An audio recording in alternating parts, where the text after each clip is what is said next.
Welcome. My name is Aimee St-Pierre, and this is New York Nonprofit Media. I'm the editor-at-large here. And we are here in the CEO Corner with Dr. Maher, who is the Chief Executive Officer at St. Christopher's, and has been in that position since 2007, I believe. Yes. And his organization serves over 170 12 to 21-year-olds, is that accurate? Yes, basically grades 7 through 12. Grades 7 through 12, with emotional behavior and learning disabilities. Yes, most of our kids hit the jackpot with that, yes. Oh my.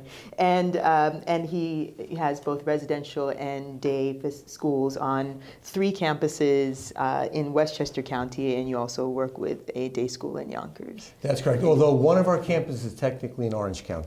Gotcha. That's the New Windsor campus, which is our newest campus. Wonderful. And you've had a long career in education, even prior to your work at St. Christopher's. I noticed from your resume you're a principal at various schools, and that you also were a former superintendent of the Greenburgh North Castle School District, and you've worked with the Office of Juvenile Justice and Fordham University. Tell us a little bit about what are the most critical skills that you've found that you've been able to bring to your work at St. Christopher's over the various career experiences that you've had. Well, I think it's a great question, Amy, and I think the best answer is my master's in counseling. Although I hold a doctorate, it was very important to help me earn my first principalship and as well as the superintendency. But to be truthful, the master's in counseling has helped me immeasurably in every job I've ever had, from dean of students, assistant principal, guidance counselor, teacher, right now to the CEO position at St. Christopher's. So that has been really invaluable. You know, the skills of how to negotiate, how to resolve conflicts, how to mediate, how to make people feel worth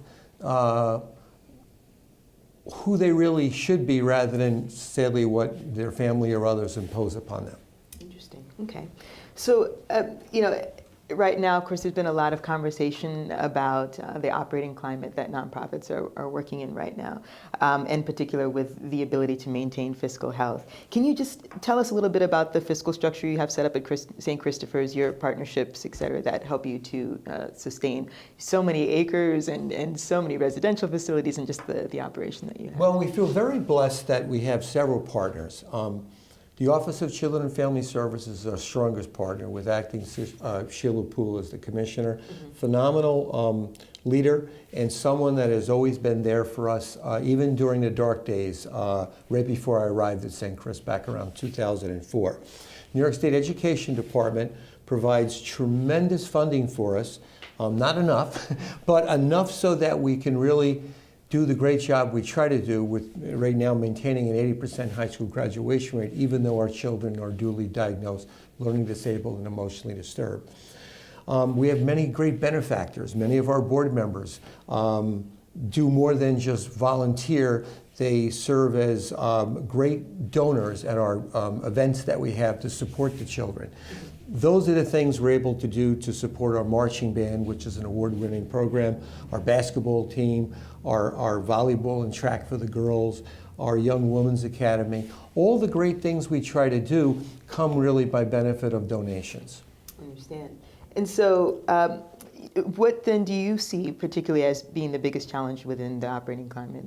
I think just trying to convince the bureaucrats and politicians that if you spend the money with the organizations that are doing great work, great things can happen. But if you short them, if you nickel and dime them, they can only produce so much with what they're given. Understandable. You know, along those lines, we've just recently, of course, passed the minimum wage increase, and I believe Westchester County has till 2021 to get up to the new $15 minimum wage. How is this change going to affect what you do? Well, we're already ahead of the curve because, you know, we kind of foresaw this was going to happen, especially with California trying to beat New York out of the gate, which I guess technically they did.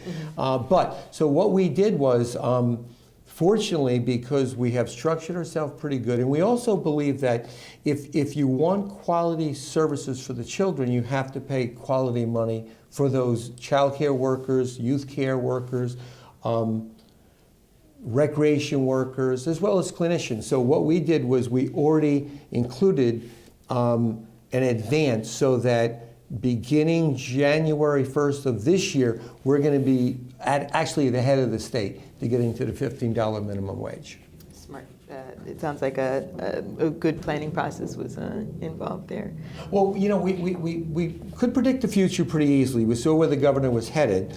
Now, of course, our hope is that he's actually going to back this with money for the organizations to meet his goal. Exactly. We're going to take a leap of faith that he's going to, because it's really our industry that prevents much of which would then have to be sent on children if they're not cared for properly.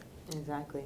Well, you know, speaking of your staff and planning process and the support that the state provides, you also recently onboarded a chief development officer and a chief operating officer in January. Yes, and we're very, very excited. So Dr. Don Antonecchia, who was the assistant, he was the school superintendent at Leek and Watts, but he was also the assistant director for about 6 years, decided to come with us. Now, I will tell you the story of Dr. Antonecchia. He and I were competing principals.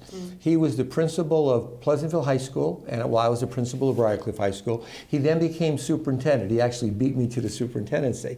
I had the good fortune of having his 2 children as great students at Briarcliff High School. Both are phenomenal kids. Both went off to Cornell. One was an athlete, one was a dancer, but great kids. And Dr. Antonecchia and I were lifelong competitors. We always hoped that someday we'd be able to work together. So when the opportunity presented itself, it was very easy to go out and ask Dr. Antonecchia if he'd like to join forces with us at St. Chris. So we're very thrilled with his addition. And part of what I wanted to talk about a little bit is, what do you do in your onboarding process just to make sure that your executive team is on board to be online with all the goals that you have for your organization? So right now we're in the middle of a strategic plan that I'm actually letting Dr. Antonecchia lead. Always thought it would be really great as you come in, and by the way, even though he officially started March 28th, he's been coming since December on weekends, after hours, to kind of acclimate to us, attending as many of the meetings as he can. We've had to have meetings on weekends as well as after hours just to accommodate his schedule. And it's really been a wonderful learning curve for Dr. Antonecchia as well as for us as we, brace ourselves for our future. Understandable. You get students that are referred to you from the school district and from DSS? Right, so about 85% of our children come by the committees of special education. A majority of children come from the Department of Education in New York City, but also from Long Island, the other boroughs, as well as upstate New York.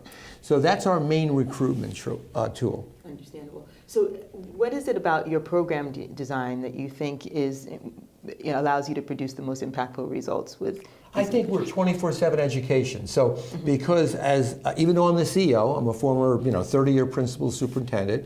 Dr. Antonecchia, also a former principal superintendent, is my second in command. You asked me earlier about our development director, Eric Levinson, graduate of Briarcliff High School, a graduate of Bucknell University, a phenomenal fundraiser with great connections, but also very focused on education. So another good example. My 2 campus directors are former special education leaders. My director of human resources is a former special education supervisor. So we are all in for education. We believe if we're going to give our kids the best chance for success, it's going to be through the education door. But not just getting a diploma, that's important, but vocational skills, soft and hard training, so that they have some marketable skills upon graduating with us at St. Christopher's. Understood. And just in closing, is there anything you'd like to tell us just about your leadership style that helps to bring this team together and help it to work cohesively for you? Well, I think it's kind of obvious. I'm very enthusiastic. I love bringing great people together to do great work, and we're certainly doing God's work as everyone in a child welfare field. No one goes into this field looking to make money, and that's probably a good thing because they'll never make money in this field. However, when you go to sleep at night knowing that you help the children that we help, many of whom were asked to leave most of the schools that they ever attended, and really were asked to leave their community, and now we're giving them a second shot at success, and with our kids, participating in a marching band. When we saw them in the movie Birdman, which was Best Picture, and they were up there on the silver screen, or when we saw them march at the Super Bowl, or down Fifth Avenue, recently at the St. Patrick's Day Parade, or when our basketball team went up to play in the state Final Four basketball tournament up in Glens Falls, or in graduation, when 80% of our kids actually receive a New York State legitimate diploma. Those are such proud moments for all of the staff. So we like to share that enthusiasm. The one thing they said about enthusiasm, if you do it right, it becomes contagious, just like success, so that the more you have, the more you want. Wonderful. Well, thank you very much Well, thank for your you. thoughts. It was a pleasure speaking with you today. Thank you. And this is again is Mason Pierre with Dr. Maher in the CEO Corner.